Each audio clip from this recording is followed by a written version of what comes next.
What's going on, everyone? Chef here, and I hope you're enjoying Pokemon Scarlet and Violet as much as I am. If you've yet to play it and you're just picking up the game for the first time, I got 5 tips and tricks for you that can kind of help you get started. It's not an exhaustive list, but it's something that I've kind of gathered throughout my first playthrough.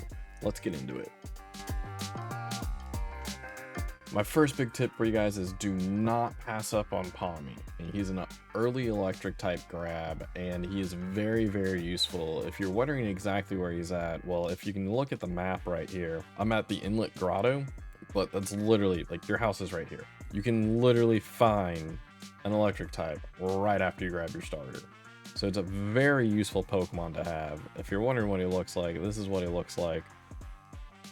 Boom, a little bear mouse. Little bear mouse. Pawmi is a huge grab and a huge addition to your team. The reason why you're not going to want to pass up on Pawmi is that it's an early grab electric type that evolves fairly early to its final stage. If you compare it to some of the other electric Pokemon that you can get early in games, including this one, Pikachu evolves into Raichu with a Thunderstone. Those aren't always the easiest thing to find.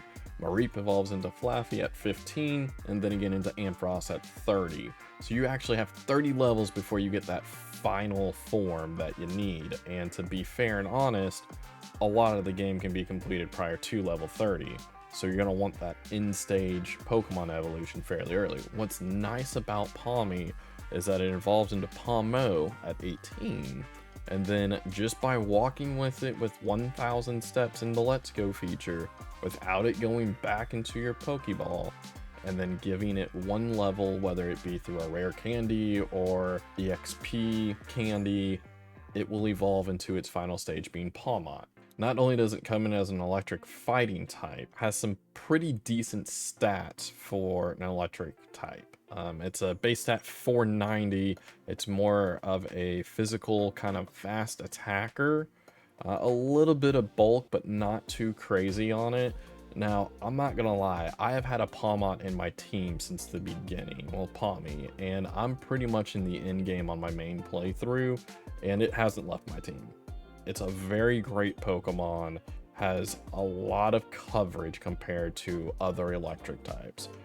For example, if you look here, your normal, just plain Jane electric Pokemon is only going to deal 2 times damage to flying in water. So it's only effective to 2 types of Pokemon, but it's going to not deal any damage to ground Pokemon.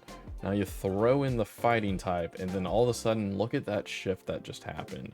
That is a huge shift.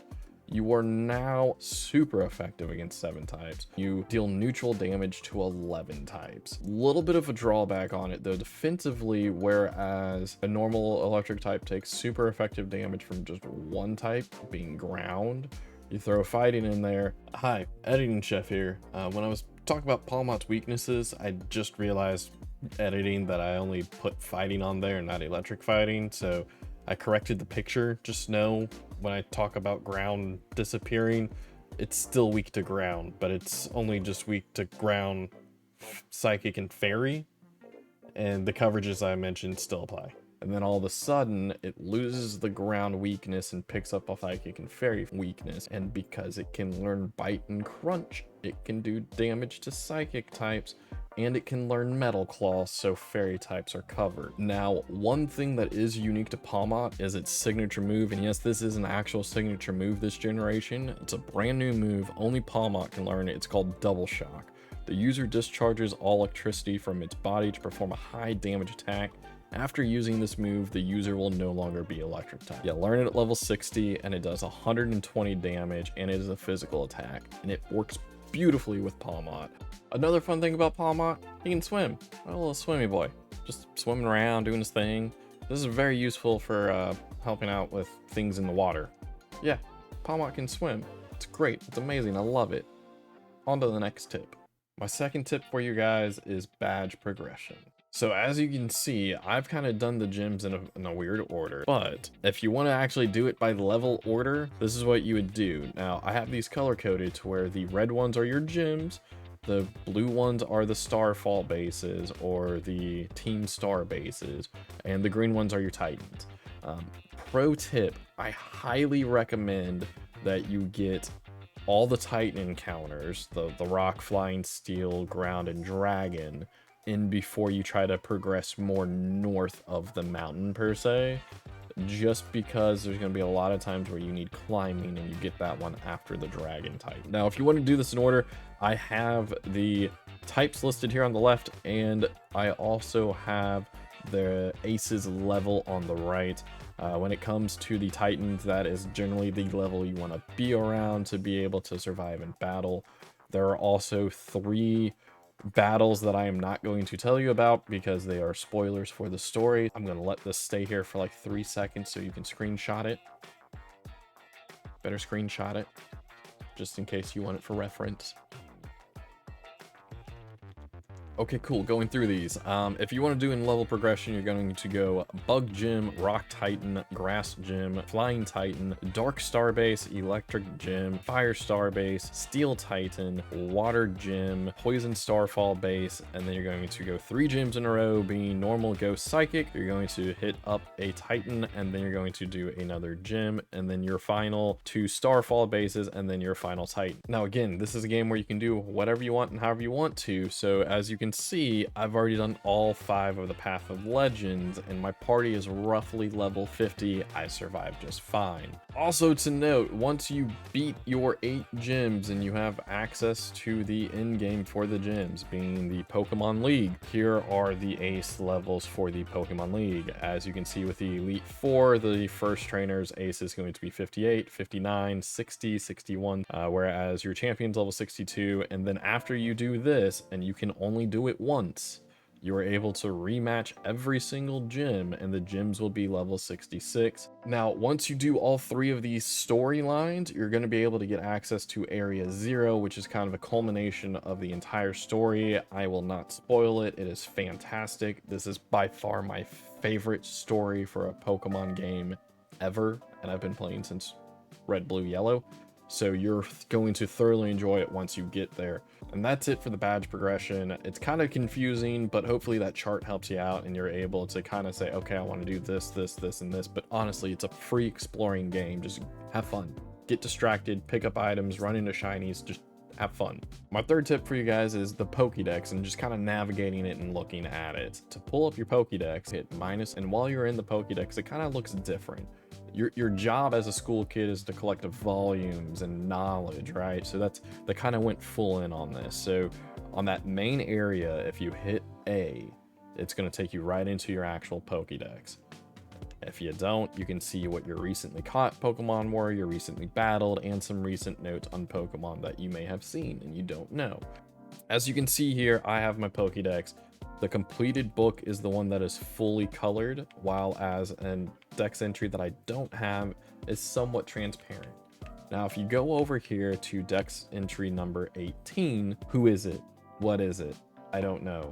Unlike previous games, Pokemon Scarlet and Violet added fantastic feature to help you complete the Pokédex outside of version exclusives. What you do is you just go over to the missing page that you have, you hit A or plus, and it will pull up a silhouette of that Pokemon and the habitats that it is in, and also give you kind of instructions, so to say, on how to find it. And the yellow areas, that's where the Pokemon's found. There are some exceptions to this rule though. Exception number 1, evolutions that are not found in the wild. Here we have Smoliv, and then we have Smoliv's 3rd evolution. It says its habitat is unknown. That's the first exception to this. Your second exception to this rule of clicking the note to find it would be version exclusives. The Drifloon line is a version exclusive to Scarlet. I'm playing in Violet, therefore it will never show up as having a habitat in my game. The other cool thing about this Pokédex is the fact it gives you rewards. So simply inside your Pokédex hit X and it will actually pull up a rewards feature, and it's every 10 volumes you get a reward. It's kind of a cool little bonus to actually incentivizing you to complete the Pokédex. That is it for the Pokédex. On to my 4th tip. My 4th tip for you guys is talking about saving. Now you can do the traditional open your menu, scroll all the way down to save, to press save, but if you want to, you can honestly just hit R and it will save, pull up the save prompt, and you can save if you want to. There is a way that you can turn off autosaves. I have my autosaves off. It's a personal preference just because I don't want to run into the instant where I leave a battle or faint a shiny and the game autosaves. If it autosaves, I lose that shiny forever, or whatever happened in that battle, I can't reset and try to do it again. So I personally have it off. I've just been getting into the habit of saving frequently and saving often, saving after a gym battle, saving before a gym battle, saving before a shiny, after I catch a lot of Pokemon, after I get a lot of dex entries, or if I've just been playing the game for a while, I'll save. Now, I hope that kind of helps you out with the ways to save in the game. On to the final tip. So my 5th tip that I have for you guys today is how to find a Ditto. The first thing you're going to do is go to where the normal gym city is, Medallia, and you're just going to go on the outskirts of it. Now, Ditto is the transformed Pokemon, and this generation, they really took it to the next level by making it take on the appearance of other Pokemon. So the very simple way to look at and look for a Ditto, if you have already encountered a Ditto, they'll do this. If you have not, it won't. But since I've already encountered a Ditto, you're just going to go around and you're going to look at a Pokemon and you're going to press ZL. And whenever you do that, you're going to see that its name changes from whatever it should be, this should be a Dedenne, to Ditto. Very simple, very easy to find. And the other thing that Ditto will do, as well as Zorua, it will actually not act like the way the Pokemon usually does. So for example, Persians will usually run at you. If you see a Persian run away from you, it is going to be a Ditto. Now, you encounter it. I recommend dropping save right before you encounter a Ditto, because of various reasons. Well, that wraps up for this one. I really hope you guys enjoyed my tips and tricks video here for your first journey through Paldea. I know I'm loving Generation 9. I hope you come to love it as much as I am. Be sure to like, subscribe, and turn notifications on to check whenever I post another video. Other than that, guys, remember, stay healthy, stay hydrated, and always stay hungry.